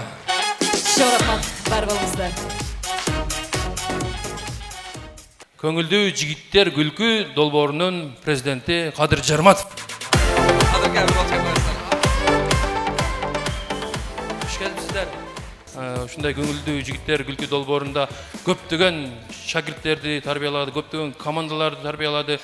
Анын арасында эң биринчи шакирттери биз болобуз. Ар бир өзүнчө мына концерт берип калды. Эң негизгиси Садыктын өкүл атасы Кадыр Жарматов. Өкүл балаңыздын концертине дагы бир рет хош келипсиз. Ошол эле командалардын арасында ар кандай командалар бар. Күчтүү командалар бар. Чет жака ойноп келип аткандары, Бишкекке, Казакстанга, Ташкентке барып ойноп келип аткан ушул Кадыр агабыз жетектеп келет. Ошолордун арасынан бүгүнкү Садыктын концертине чакырган бир команда бар. Алар дагы чыгып өздөрүнүн бир сонун тамашаларын аткарып берсин. Алдыңыздарда Көңілді жігіттер күлкі долбоорунун атынан қыздардан құралған Girl Style командасы қол шап қойыңыздар туғандар. Қыш келді, суық түшіп қалды деп, өзіне бір машинасы бар жігіттерді іздеп жүрген қыздар. Біз сілер менен! Қыздар, мына сыртта суық болып, менші үшіп бір гамаждың үстіне шым киіп, куртка киіп, оронып жүрсем, көшедегі айрым қыздар мінерді минюпка киіп алыптыр. Ей, Жомагүл, ал деген мода деген болады, мода. Ой, мода деп жүріп, ертең төрей албай қиналып жүрішпесін от қойыңдар. Алғы мейлі. Мына көчөдө жүргөн, барсетка тағынып алып, өзүнчө дерский сезінген балдар бар го. Ошо барсеткасынын ичинде бирдеке барбы дейм да. Неге? Качан карасаң, родной сон бет турчу, родной сон барбы дешет. Урматтуу жигиттер, силердин ошончо таанышыңар, тууган урууңар, дос топуруңар туруп, неге келип кыздардан акча сурайсыңар? Негизи жигиттерде деле көңүл бар. Аларды деле ойлош керек. Жакында 23 келдат. Андан көрө белек алып, аларды кубанткыла. Эркектер деле ойлошубуз керек да биз айымдар. Чынбы негизи? Мына ушундай. Кыздар, ушу менде бир сыйкыр барбы дейм да. Неге? Мен менен сүйлөшкөн жигиттердин бардыгынын багачылы үйлөнүп атышат, Ойбу!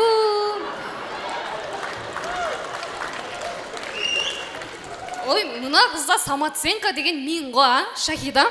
Сенде бир сыйкыр болбой эле сүйкүм жок кыз эмессиңби дейм да. Кыздар, азыркы учурда эң актуалдуу болуп жаткан бул махыр темасы. Бир кыз үй сураптыр. Бир кыз болсо машина сурап жүрөт. iPhone 15 Pro Max сурап жүрөт. Айланайын кыздар, ошончо нерсе сурагандан көрө кичине памперса сурабайлыбы, кандай дейсиңер?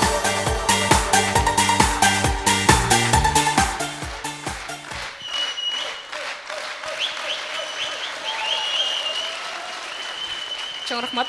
Кыздар, бардык сырыбыз ачылып кете электи. Оюнду баштабайлыбы? Туура. Кыздар. Girl Style.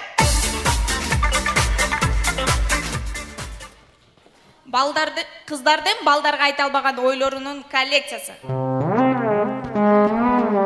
Биринчи таанышканда ката жазбачы, Айланайын. Же болбосо голосовой жиберип кой. Эми туура жазышты билбесең, хотя бы туура сүйлөрдү билерсиң. Жолугуп сүйлөшкөнүбүзгө мына 3 саат болду. Курсагым ачып куурап калдым. Хотя бир пирожка берип бересиңби? Жмоттонбой. Сен жазыптырсың. Сразу жооп бергиң келет го эми. Жаман ойлоп каласың да, лучше 1 сааттан жооп берейинчи. Урматтуу жолугушууга машина менен келген балдар, бир нормальный отуруп эле. Жүр артына дейсиңер го.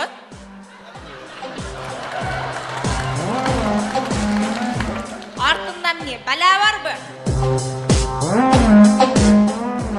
Сени жакшы көрөм, сени сүйөм, сенсиз жашай албайм дейт элең. Көрдүм жетим, уже 2 балалы болуп калыпсың го.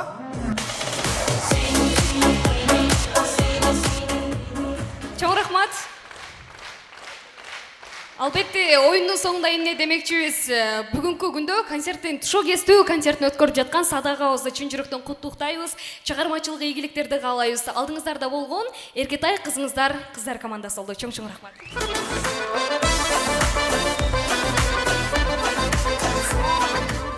Сон айымдар бар болуңуздар, чыгармачылык молодец. Эме дагы бир жигит бар. Бир өзгөчө жигит десек болот. Садык Нишанбай уулунун жалгыз шагирти. Алдыңыздарда Кумарбек Нурумбаевди чакырабыз.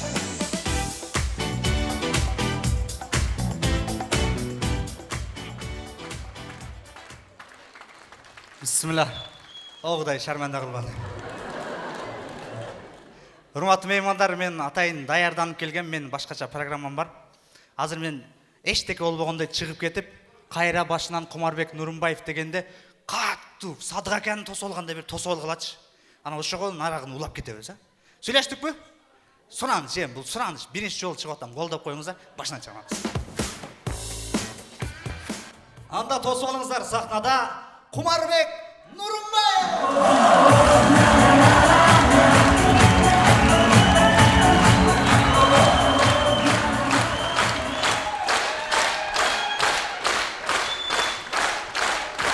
Рахмат. Рахмат. Рахмат. Рахмат. Эми ушуну жаттап туруңуздар, мен бүтүп атканда да ушундай узатып коесуздар. Бисмилла. Мен бул концертке чыгышым бир аз кыйыныраак болду. Чыгыш үчүн сөзсүз бир нерсе кылыш керек, күлдүрүш керек. Анан мен чыга берейин деп сурансам, агайым, "Майлы укам, командаң менен даярданып келе бер" деди. Бирок мен командам жок. Ошого мен азыр мерде өзүм 3-4 кишинин ролун ойноп берем. Окшосо кол чаап коесуздар. Элестетиңиздер, эки достун маегинен. Ассаламу алейкум дос. Ва алейкум ассалам. Тынчсың досум? Жүрөм, өзүң тынчсың, бала чака тынчпы? Тынч, кудайга шүттү. Аз досум чалып калды. Майлы геймер ал жоп берер. Аз. Аяшпы? Аяшың. Алло. Алло. Қатын. Қаяқтас? Досым менен тұрам. Қайсы досыңыз? Мұнар бар ғой? Құмаш ака. Жөн тұр. Құмаш ака. Жөн тұр дейін досым мен. Нарақтағы киім? Мұнар жөн еле тамашалаш отады. Жөн тұрсаң досым мен. Мен өзімен сөйлеш. Алло, жеңе қандайыз? Кәтші. Ондай қылбасың. Дүт. Ушындайын қойсың досым мен. Тамашалаштың да, қапа албасын. Сен да қаялың чалсам, мен ушындай қылам. Оға, дүт. Ал. Қатын мен құмаш менен тұрам, анан чалам.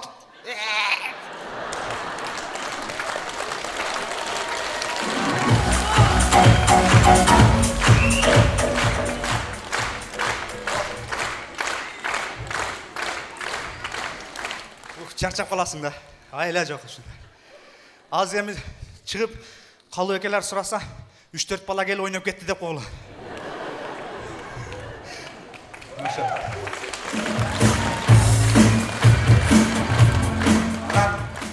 Мен өзім жөнінде айтып кетейін. Мен Садық Нышанбайұлының өмірдегі бірінші жолғы шәкіртімін. Үш кішіден бір бәлі үйренемді ертіп жүрем. 2 жыл болды. Ештеке үйренлектің азыр.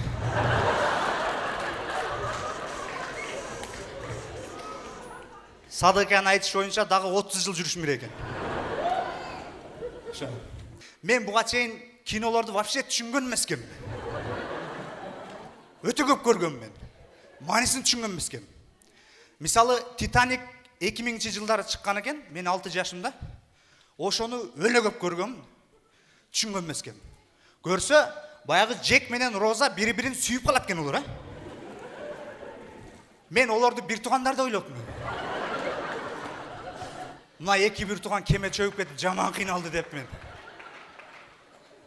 Акасы молодец қарындашын үстіге шығарып өзі өліп қалды деп жүрдім мен. Анан баяғы бір машинаның ішінде айнек терлейік қой. Мен ошоны түшінбеп, не олтап берді деп. Көрсе олар машинаның пешкасын жандырбай қойып тұрды. Буланып кететкен да. Ошол нәрсени түшүндүм. Орысчан кыйла үйрөнө баштадым. Мисалы, ата деген папа деген экен. Уйду корова дешет экен.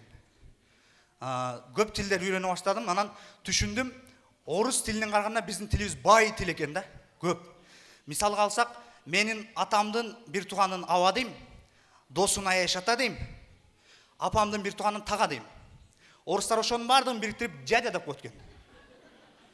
Анан менде бөлө бар, жээм бар, тага бар, атам бир туган бар. Ошонун бардыгын бириктирип племянник дейт экен. Племянник.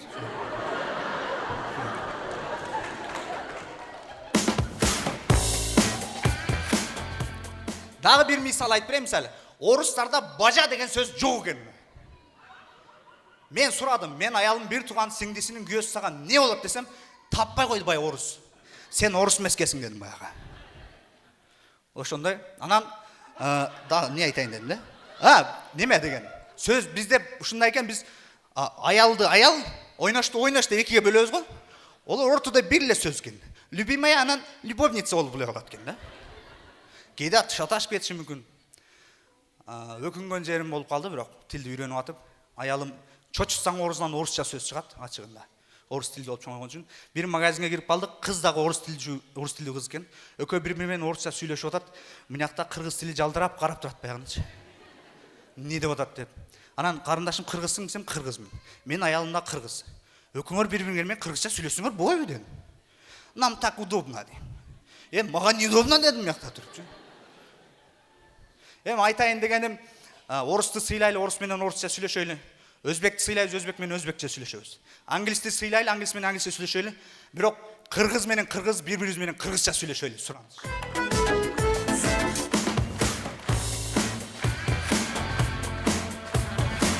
Баягындай мен кетип атам уже, кет.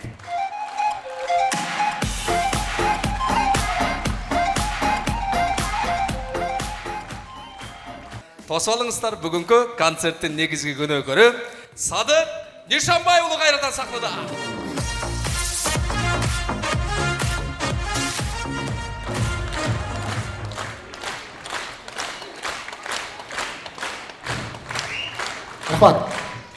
Рахмат.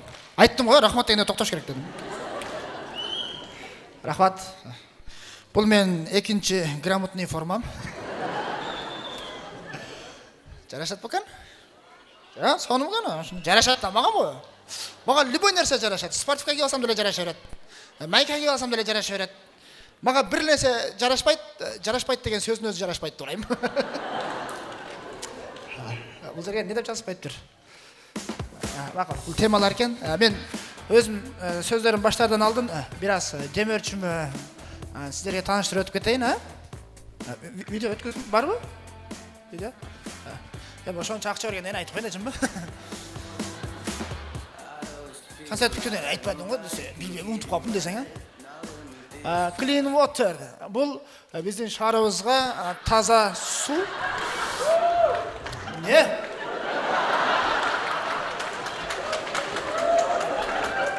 Англисче оқыла өкенмін. Сүретін алып келе дедім эле, бұлар мендей грамотный емес та видеосын алып келіп қойды. Бұл біздің шаарыбызда таза су ичиш үчүн ушундай үйүңүздөргө сонун фильтр коюп берет. Ден соолук үчүн, таза су ичүү үчүн ушул Clean Water'дан фильтр койдургуздар.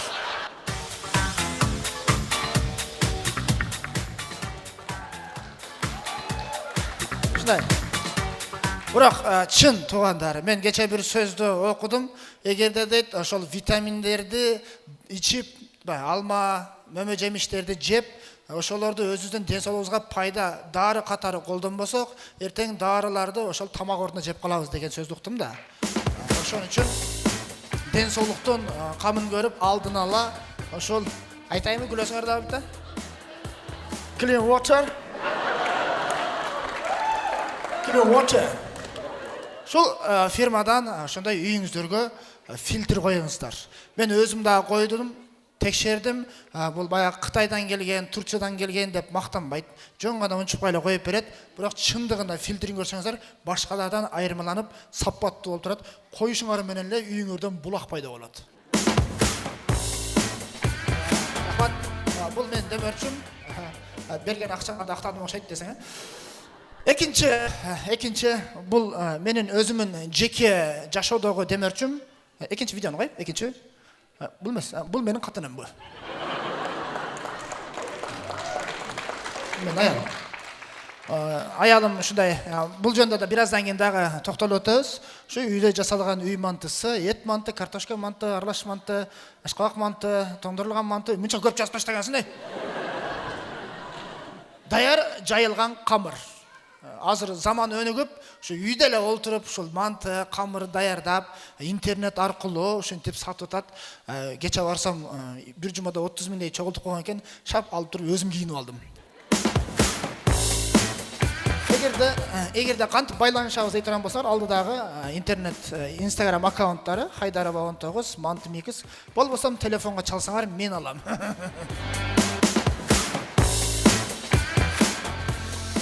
Бул мен өзүм жеке бизнесим деп айтсам болот, себеби бул катын меники десең.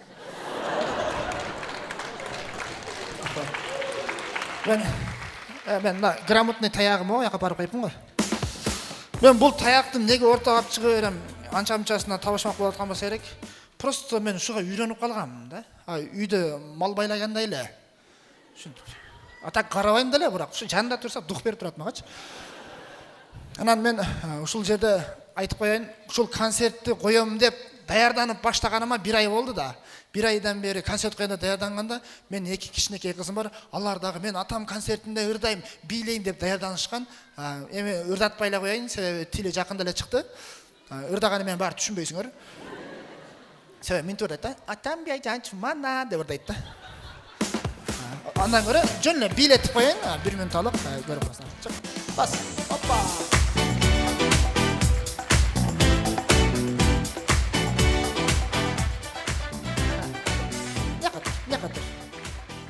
Неге тұр? Анан тұрғылачы, анан кетейін. Бұлар бүрөсі сары, бүрөсі қара. Кішіне қызым мага окшош қара да. Анан үйде сұрай берет, ата дейт. Десем, неге экөөбүз карабыз дейт. Мен айттым, энең қара да қызым дедим. Энеси мен үчөөбүз карабыз, бул чоң атасын тартып сары болуп калган. Билейсиңерби? Биздин жаңы музыканы коюп бересиң, азыр айтам. Жанзе деген музыкага даярданышкан. Жанзе силер дагы эмнерден кылдыбы? Каяка барсаң Жанзе. Телевизор койсоң дагы Жанзе чыгып атат. Телефон чукуласаң деле Жанзе чыгып атат. Радиону жандырсаң деле Жанзе чыгат. Тойго барсаң, тойдо адамдар Жанзеге билип жүрөт го мындан доңгур. Ошо баланы тутуп алсаң бир нерсе кылып коем бар го мына. Жанзе. Мыналар дагы Жанзе деп эмнерден кылышат? Az Жанзе коюп берем, бийлегиле болуп турбу?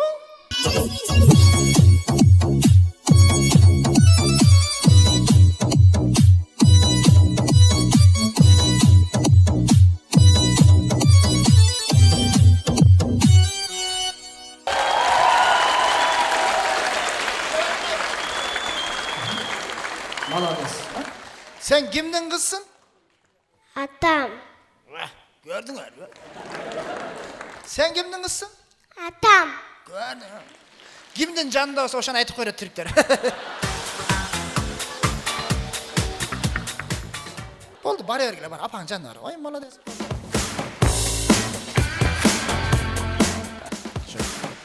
3-4 yaşta. 4-5 yaşta kança? Kaça yaşta ne?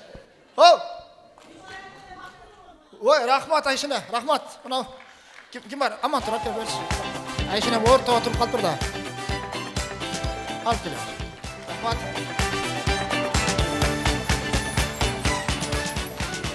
Бұл қыздар төрөлгөндө мен ат коя албай өтө кыйналгам. Чын. Не деп ат коебуз деп ая алмайтты. Ойлонуп туруп, кайсы кыздын атын айтсам эле, бу кайсы ойношуң болуп кетти, урушуп кетебиз. Айпери десем, бу кайсы деп урушкан дейт. Асел десем, бу кайсы деп урушкан деп экөөбүз урушуп кете бердик. Анан кой чоң атасына эле айтайлы деп чоң атасына айтканбыз. Барып, ата мына небереңизге ат коюп бериңерби десем, болду балам, кыздын атын Нүреле деп коебуз деди. Апам экөө урушуп кетти.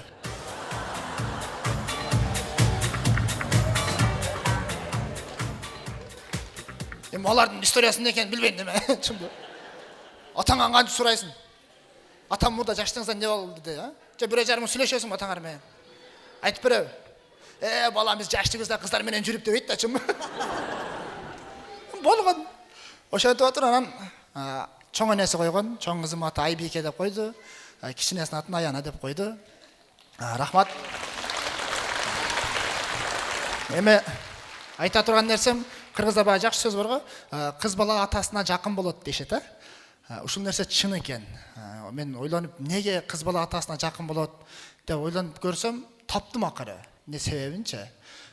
Бул кичинекей кыз болгону менен булар деле баары аял киши экен да. Неге апасына жакын болбойт десе, аял киши менен аял киши 5 мүнөттөн кийин эле табышпай кала берет го. 5 минут сүйлөшүп атып эле сөз талашып урушуп кетересиңер го. Мисалы үчүн ушакташып отуруп, неменин кызы окуудан чыгып кетип кийин Россияга качып кеттир дейт го десе, жок, ал турмушка эле чыгып кетти десе, мен өз кулагым менен уктум болсо, мен өз көзүм менен көрдүм болсо, мен сенин тууганың болом го деп сөз талашып урушуп кетет. Мурда ошондой эле азыркы келиндер мактанат урушуп кетет экен, Мен мына алтынды 25 миңге алдым десе, базарда 12 миң турат го бунун деп. Базарда кытайский бул Россия десе, Россия эмес 375 кыргыз алтын экен го мына деп.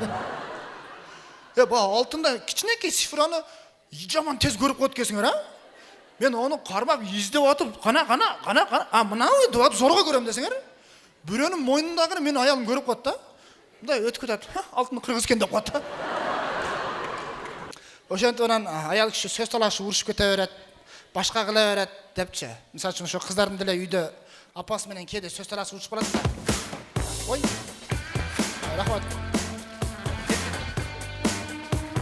Бул менин бир тууган жыеним болот, кол чаап койсоңуздар болот.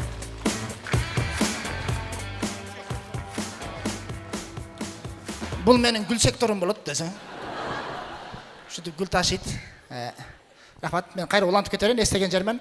Бул ошол кыздарым ошентип апасы менен атасына жакын болот да, апасына неге жакын болбойт деп ошентип үйдө урушуп атып, анан бир күнү барсам, үчөө ызылдаш урушуп атыптыр да. Анан мен эмне болду? Токтоп, эмне болду десем, апасы айтат, "Мына чоң кызыңыз баштады бардыгын" дейт. Эмне болуп баштады? "Ата меники" деди.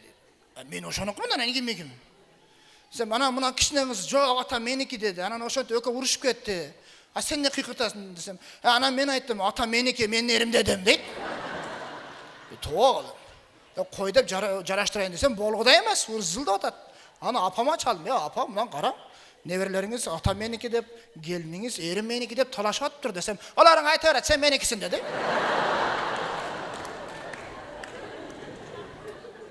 Үчөөнү жараштырам да, төртөөнү уруштурдум, түшүнүп болбойбу? Негизи ушундай аял кишилер сап кичине түшүнүксүзүрөөк болосуңар, же мен өзүм түшүнбөймүнбү, билбейм да мындай. Азыр айтып көрөйм, мисалы үчүн силердин деле үйүңөрдө ушундайбы? Мындай иштей жүрсөң аялың звонок кылып, "Кечке эмне тамак кылайын" дейт го. "Манты кылып кой" десең, "Качан камыр жайдым" дейт.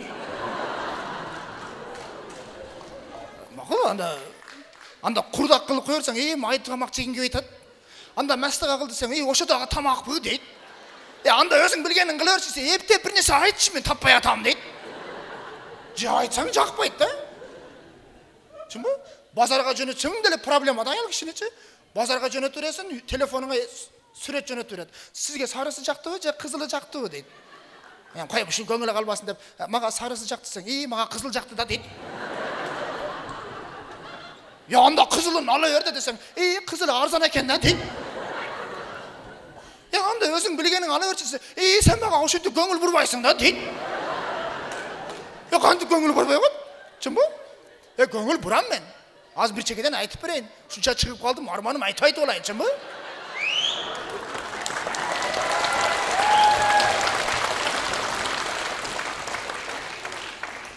Мисалы үчүн, жаңы үйлөнгөнүмдө аялым айтты, "Мага акча бериң" деди. "Не кыласың" десем, "Мен каш жасаганды үйрөнөм дагы, кийин каш жасап бизнес кылам" деди. "Боптур" деп бердим. "Кийинки жылы акча бериң" деди. "Эмне кыласың" десем, "Мен Кытайдан товар алып келгенди үйрөнөм дагы, товар алып келип бизнес кылам" деди. Унчукпадым. "Боптур" деп акча бердим. "Кийинки жылы акча бериң" деди. "Эмне кыласың" десем, "СММ деген бизнес чыгыптыр, ошону үйрөнүп, ошондо мен бизнес кылам" деди. "Андан кийин дагы акча бериң, эмне кыласың" десем, "Бир нерсе кылам" деди. "Токто" дедим. "Кече эле Кытайдан товар алып келем" дедиң. "Анан кийин СММди үйрөнөм" дедим. "Алар анча болбой калды" дейт. Ошентип ар нерсеге акча алып окуп атып, акыры үйдө мынтип манты жасап атат азыр.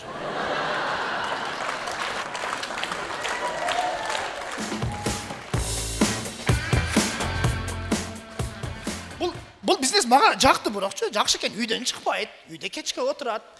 Телефон чалганга колу бошобойт, кечке камыр жаят. Каяктасың деген аял жок азыр. Азыр наоборот мен чалам, мен сага керекминбе депчи. Камыр жаят, эт манты, картошка манты. Бирок адамдарга таң калам, ушунун баарын ала берет экен, Азыркы келиндер эмне камыр жайбайбы азыр? Кандай мен түшүнбөйм, Оңой эле го. Үйдө отуруп, нормальный бизнес кылат.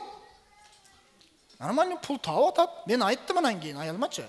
"Молодец, ишиң жакшы болуп атат, клиенттериң көбөйүп калды. Ушумен иштеп өнүп өскөн болуптурбу" десем, "Боптур" дейт. "Анан дагы эртең акча бериң, психолог болом дебегин анан" дедим. Чын ба? Өзі и так психологтар көбейіп кетті. Интернеттен көріп тұрсаң, қайсы Инстаграмнан қайсы парақшасын ашсаң әлі аялдар шығады. Бақытлы айым болғыңыз келе.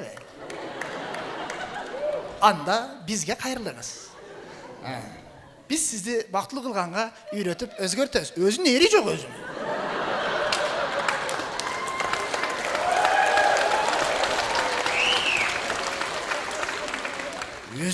Өзін ері айта берген өзі ше. Анан біздің аялдарға бақытлы болышты үйрететім ше. Дағым не деп қойды? 5 жыл, ушыл ақылым 5 жыл мұрда болғанда мен мұндай қиналмақ емеспін дейді. Мен içiмен айтып қоям, 5 жыл мұрын ақылды болғанда еріңен ажыраспайтылың, дедім. Оша аялыға айтқым келеді, сен азырдала ақылың жоқ, болғанда жарашып оратылың деген келеді ма ше? Ой, рахмат. Қол жайып қойыңыздар, қошын, Гүл сектор. Гүл секторы. Жөнде 5 жыл мұрда ушыл ақылым болғанда мен мұнша қиналып айтылым. Анын ойында 5 жыл мұрында тұпай болғандағын азыр олы еуіп кеткен дейді. Мұна ше. Жанағын сөздерін ұғы отырып буып тыншты қоң келет қананы ше. Аялым ошоға барам дейді да баяға. Ақшамен барам дейді. Бопты барчым, нен үйреніп кетіп жөнөттім аялым. Барды келді, өзгерді бірақ. Өзгеріп башқаша басып қалды. Не oldu? Мен дейді, сізді сыйлашым керек екен деді. Дедім. Мұрдалай барбай білем дедім. Дағы, не айт, дағы десем. Мен дейді, сіздің айтқаныңызды қылышым керек екен деді. Мен сізге әдеп зонок қылып жиніңізге тибешім керек екен. Мен наоборот сізді сүйдірішім керек екен дейді.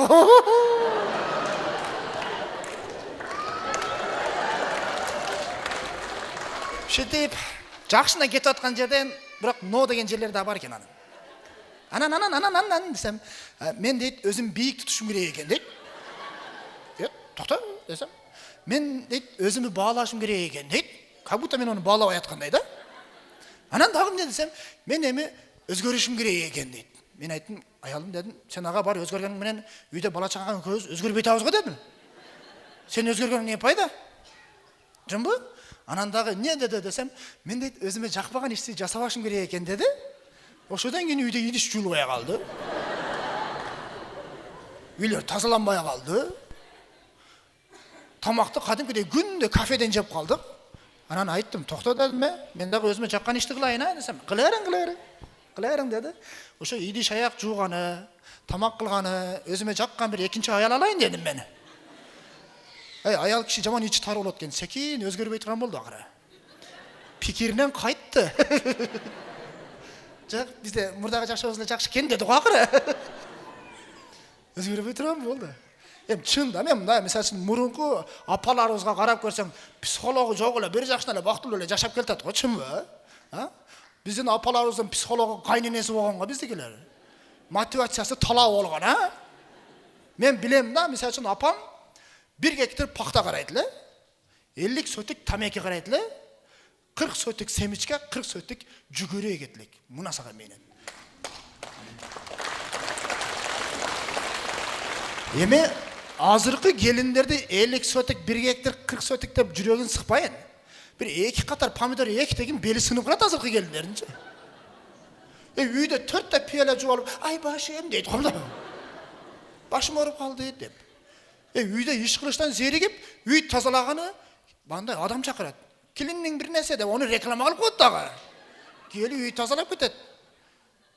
Мен мұнда ойландым да, кірді кір машинаны жуатса, үйде оша келіннің деген тазалап атса, тамақты кафеден жеватсақ, біз неге қатын алтауыз емдемен, Мен жалпы аял затынан сұрау берейінші, бұл жашуда мақсатыңар не өзі?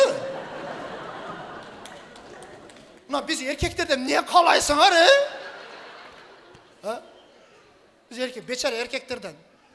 Мен жалпы еркектерге сұныштайыншы, туғандар, еркектер, тамақты кафеден жеп атабыз, Кирді кир машинаны жеп атады, үйді пілесөз тазалап атады.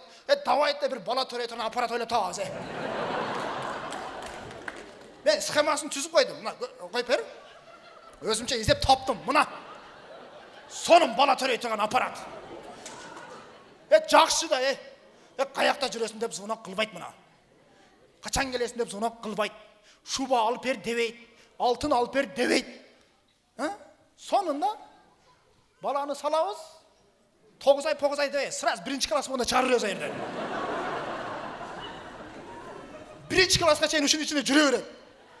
1-ші классқа жеткенде шап шығарып мектепке тапшырамыз, мектепті бүтішімен университетке тапшырамыз, университетті бүтішіменен құтты ішінде аппарат алып беріп қоямыз ағадағы. Мынаны че жаллаң еркек түрей тұрған қылағыз мынаны. Зор да. Той қылап деп отырбайыз. Қалың берем деп отырбайыз. Бойында олғанда таксикоз деген проблема жоқ. Роддомға апарам деп отыра. Гендер патти деген нәрселер тартам деп қиналмайбыз. Чын бі? Соп сонын, ең сонын. Шындай алып беріп қоямыз.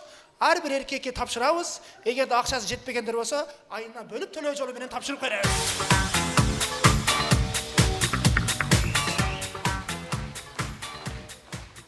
Тамаша. Бұл жолы кірмешіна. Шындай нәрсе ойлан, мұндай нәрсе жоқ, Құдай сақтасын. Тамашалашы өттік. Негізінен біз әрбір еркек жалпы аял затын жақсы көреміз. Бірақ кейде мүтіп бұғы қойғын келеді. Деп қойғын келеді. Бірақ еркек кіші сабырды болады да. Ұншықпай көреміз. Аял кішім не үшін еркек кішіге көп кіріш өреткенде интернет ізуаты бір қызықты нәрсе тау алдым. Бернард Шоу деген bir dramaturg болған екен, атақты, ақылды кіші. Ошоға бір аял кіші сұрау беріптір да, сізге сұрау дептір. Не деген сұрау десе, не үшін Құдай бірінші еркек кішіні жаратқан дептір. Бірінші адам атау жаратқан, білесіңер, не үшін Құдай бірінші еркекті жаратқан десе, жанағын жоғын қараңыздар. Себебі еркекті жарататқанда аял кіші мешет етпесі үшін дептір. Чында, егерде бір Құдайдан болып, аял кіші бірінші жаралып, андан кейін еркек кіші жарыла тұрған болса, кирешетелі да, чын бі? Дай башын жасап отқанда, қашын кішіне қап-қараға қойсаңыз бола ма? Жақсы. Мұрдың сәл шоңырақ қойсаңыз бола ма? Рахмат. Мойның кішіне ұзын қылып қойың деп.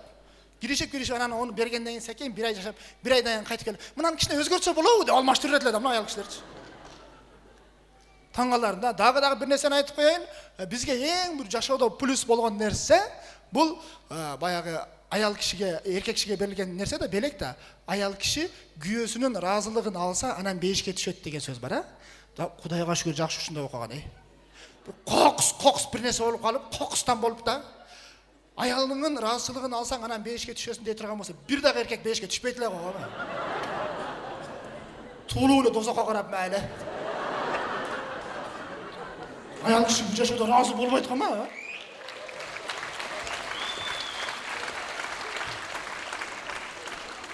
Рахмат, тамашалашы өттім, шындығында бары тамаша менен болды. Шындығында айта тұрған болсам, мен барыңыздарды жақсы көрем аял кішілер. Анан бұл нәрселерді айтып отырсам, бұл не қойған, бұл аялым мұнша жаман көреді дебеңіздер. Біз аялымы жақсы көрем мен. Просто аялыма қарап тұрушы сценарийлерді алып жазып қойырым да. Чын.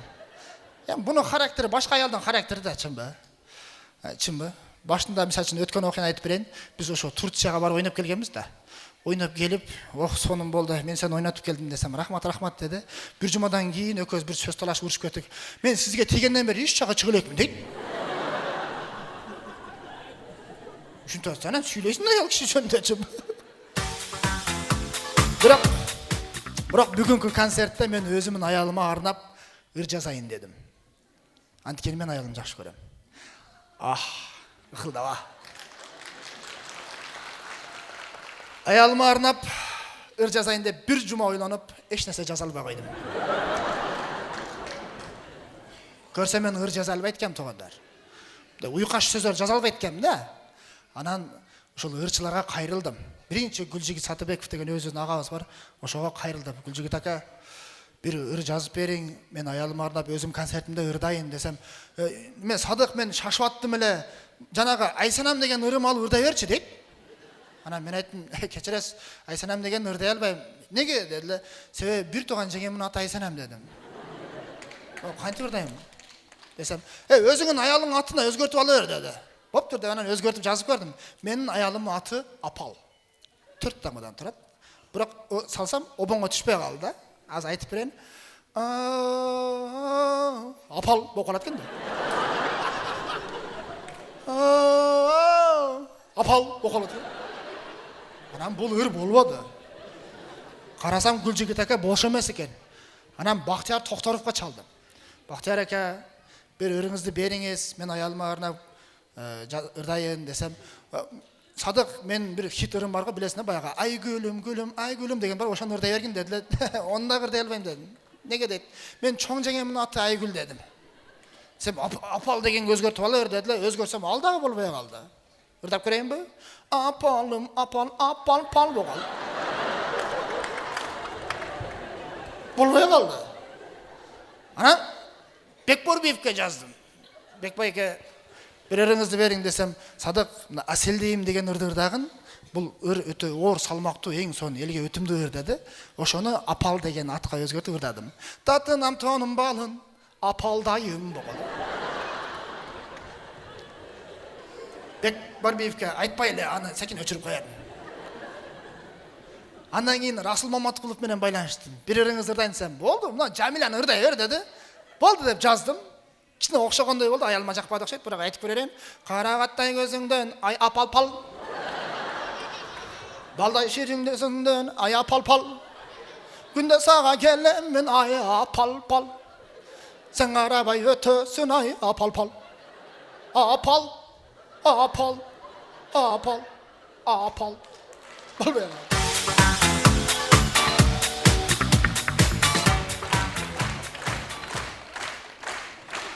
Рахмат. Алдағы болбайды дедім дағынан Аваз Акимов мен байланышып Аяғаныш деген ырын алдым. Ошоны апал деген өзгерттім. Маға жақты, алдағы аялма жақпай қалды. Ырдап берейін, Сұлу, сұлу, сұлу, сұлу апал. Жаш жүрегім саға папал. Адат болды күнде кечінде. Итің болса маған апал дедім. Аялма апал ұлсам, болбайды деді. Анан бір таптым, ал апалға. Мен аялыма өте жақты, бірақ ал маға тура келмей қалды. Бір ырдап көрейін, оқсаңар. Апал мені сұлу қылып төреген. Болбайды, Мұна жерде апам тұрады. Қандай сен апал төрейді дейді да чын ба? Мен саған шында кім болып қаламын деп.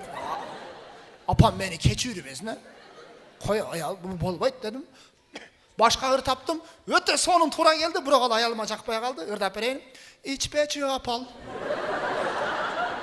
сұранам сенден, içpeci апал. Бұл болбай қалды. Анан айттым, анда өзің бір ыр таңда, ошоны сен аттыңа жазайын десем, боп түрде бір ыр соның тура келді. Өкөзге тең жақты, бірақ ал мен атам мен апама жақпай қалды. Ал қайсыл ырдай тұрған болсаңар, апал, мен сені Меккеге алып барамын. Атам бұл жақта, қандай? Атам өзір, әлі мені апарлексің, қандай сен қатының апарасың? Дейді да чын ба? Ошентіп талаш тартыш болып отыр, онан кейін ақырында аялыма айттым. Мен ырдабайла қояйын, тем более үнімделен нитталы. Андан көрі ошонча елдің алдында мен сені жақсы көрем деп айтып қояйын.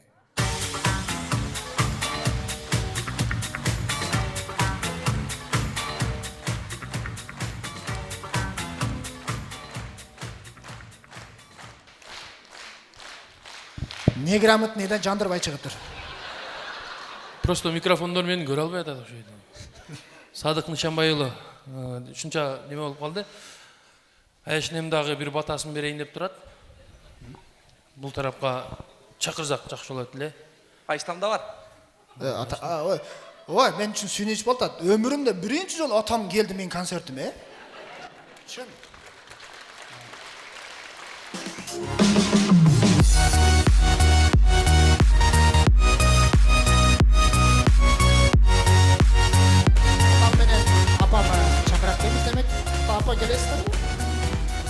Мен misal үшін 5 жыл болды, 6 жыл болды, концерт қойғаныз, 6 жылдан бері концерт қоямыз. Апам келеді, бір туғандарым келеді, бірақ атам келбейді. Негізі ата деген кіші ошондай болады ғой, чын ба? Ата мен концерт қойтам, сен қоярча дейді ғой. Мен концертім көргенден көрі айылда өзім достарыменен мәз қылып карта басы отырса ошол рахатта болады. Сұрайын базыр. Опчы үйдегілер жөнөткөт қойып қаяққа барасыз деп сұрайын базыр. Қой, бағы апама көрішіп кетпесін.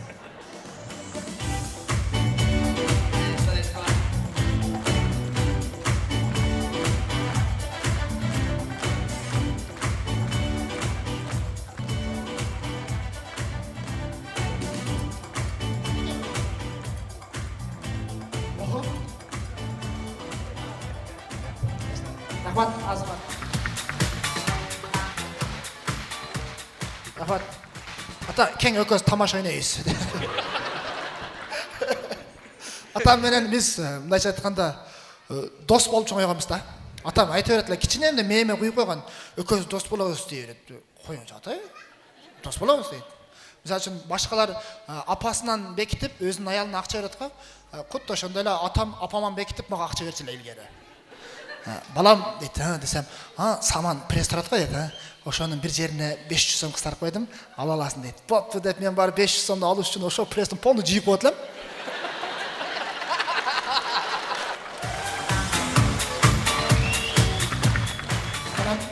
Анан 500 алат элем. Азыр көртасыздар да атам мага кандай дос болгон. Ошо эптеп иш кылыш үчүн мени алдап дос болгон. Рахмат. Бар болуңуздар. Сиздер бар болуңуздар. Концерттерге келип турмуздар. Ким тартат? Не? Видео тартып коюпчу.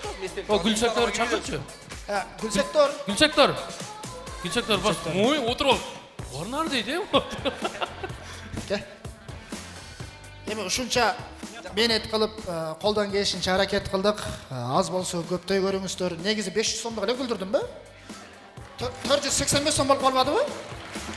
Ар бирөөнү 15 сомдон таратып жүрсөң, Урматтуу достор, 2024 жыл 20 январь Ош шаары Драм театр. Бүгүн Садык досубуздун жеке концерти болду. Концертке келген көрөрмандар, концерт жактымы?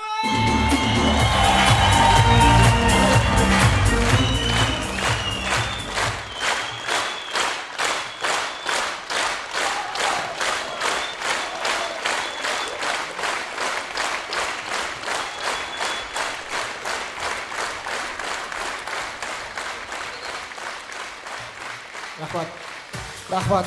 Келгениңиздерге чоң рахмат. Бизден ушул кичинекей болгон мээнетибизди баалап, колдогонуңуздар үчүн дагы бир ирет ыраазычылык билдиребиз. Үйүңүздөргө аман эсен жетип алыңыздар. Биз негизи 3 саат, 4 саат деле концерт койгонго кудуретибиз жетет. Просто мына драмда арендага пулубуз жетпейт да. Ошого 2 саат эле койдук. Рахмат. Ооба, буйруса универсал командасынын Садык Нышанбайұлунун алгачкы шоу кесүү концерти ачык деп жарыяланат. Чоң рахмат.